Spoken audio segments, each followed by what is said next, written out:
in front, if you wouldn't mind. Sir in front, if you wouldn't mind. I'm Dr. Tom Moronic. We live on Charles Meade Road in Baltimore City. We lived in our home, which is a single-family home, and my wife tells me it's R1E, I think. It's a single-family home. Two things that bother me, a big deal. One, and it relates to this, and the second one relates not to us, because we have lots of parking, but the row homes don't. That's the second bill. What bothers me here is we bought our home with the 10-foot setbacks to our neighbors on one side, on our corners, the other side. So what this bill would permit, for not just us, but for all of our neighbors, would be they could add an addition to the side of their house, which would decrease our property values because it's related to someone whose house is now closer to ours. So it seems to me that there has to be some sort of a provision here. I understand this, all of the discussions before, where they're showing the single staircase thing, those were, looks like commercial buildings or narrow properties, and I understand you can't have setbacks there. But in areas like where we live, to have setbacks, reasonable setbacks, and I think a 10-foot setback is a reasonable one. So to make an adjustment to this bill that accommodates greater housing in a downtown area or in the city, but taking into consideration folks like us, but I defined where we live as we're the cash cow for the city. We pay a high lot of taxes and don't require a lot of services from the city.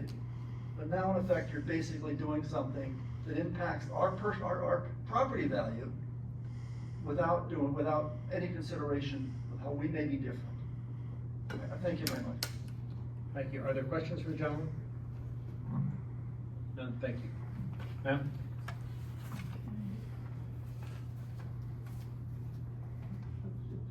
I'm sorry, I didn't Oh, I'm know sorry, I thought- what ma'am you meant.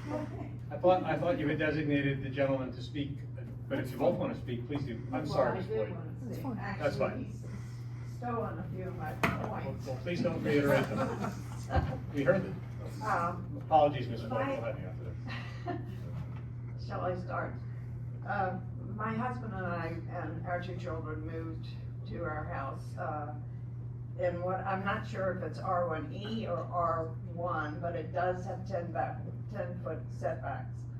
And, we wanted more space. We moved from a row home development, and the setback gave us more space. I feel like we invested not only in that property, but in the city, and expected the city to protect our investment.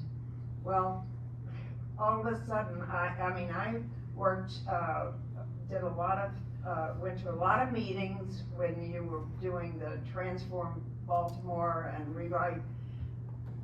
First of all, that was a huge amount of time and money spent on that, and a lot of press coverage about it. Nobody seems to know anything about these 4 bills that are coming before you. They're just finding out about this. I don't even think it should be voted on at this point. But anyway, I feel like it is it's causing our investment to be put at risk. I think it's going to cause a lot of people to leave the city because they too will see that their investment is now put at risk. And I just am opposed to this because I feel like while I support there being additional affordable housing, there are other ways to do it. This is not a good way. It is not going to be good for the city, I don't think. And I don't know any other city where all of a sudden they decrease the amount of green space. This is just bizarre. I mean, when I heard of this, which was in the Baltimore Sun just about a month ago or whatever, that was my first, I thought, this is so bizarre. No one will, they're not going to give this any serious consideration. And then I didn't hear another thing about it until about 2 weeks ago, when I received some information from one of the groups that was opposing it, and laying out the information, and I thought, you know, I cannot even believe that this is being taken seriously, because there's so many other ways to achieve the affordable housing, rather than ruining what is so great about Baltimore. The things that I compliment the zoning, because I was president of the community association where we live, and zoning was a wonderful tool. It helped us keep peace among neighbors and keep the community safe. But this is something that I think is a very large mistake. And putting this along with the next bill that you're gonna be talking about, the parking requirements, I can see if my neighbor, I'm sorry, I'll have to go to the bill that you're not talking about tonight, but if he converted his house into 4 units, and each of those people, each of those units had 2 cars, and that would be 8 cars that were added to the street. That's in one house. This just is gonna be a total mess. And there's so many good things about Baltimore. Why ruin it? Sorry, that's about it, I think. Thank you. Any questions from the commission? Okay, thank you, ma'am.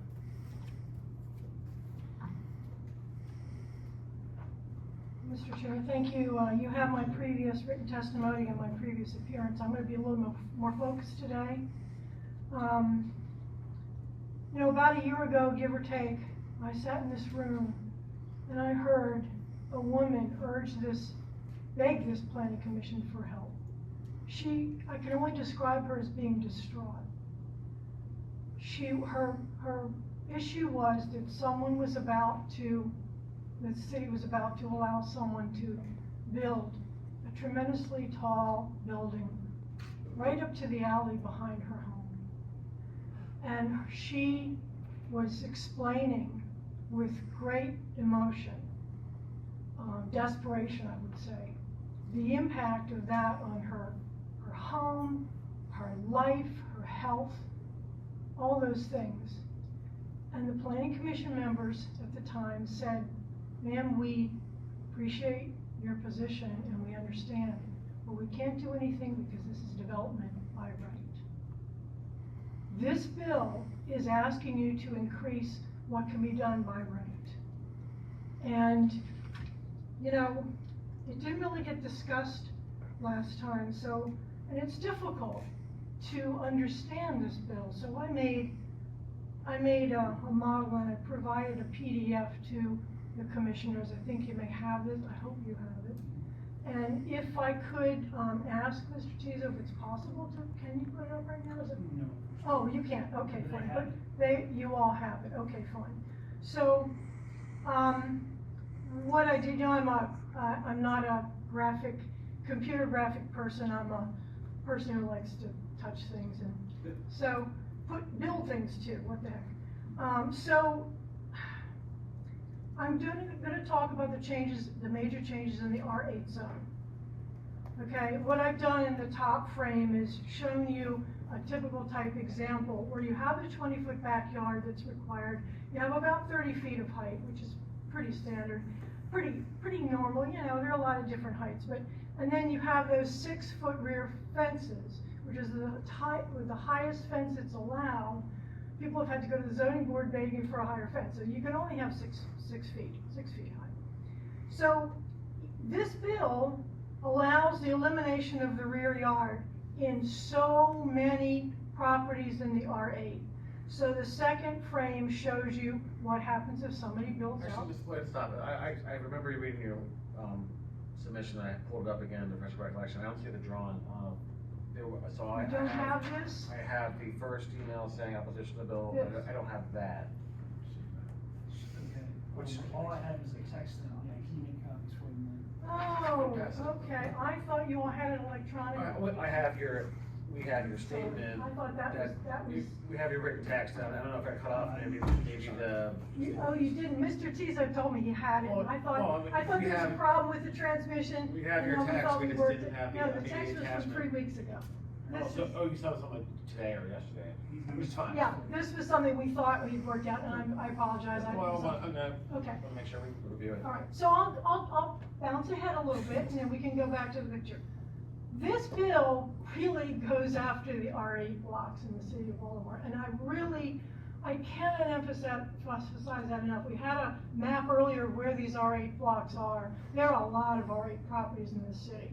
And you know, when you eliminate the rear yard, you know, even the R10 has a rear yard requirement. Even the R10 has a 10-foot rear yard requirement. Why are you being asked to eliminate the rear yard in the R8 district, okay? Now, the other thing is that I noticed, I read the staff report didn't even mention the two impacts of the height and the elimination of the rear yard. I was shocked. Because to me, when I looked at this bill, those are, aside from the, you know, density increase, these are the biggest impacts of this bill, and it's not even mentioned in the staff report.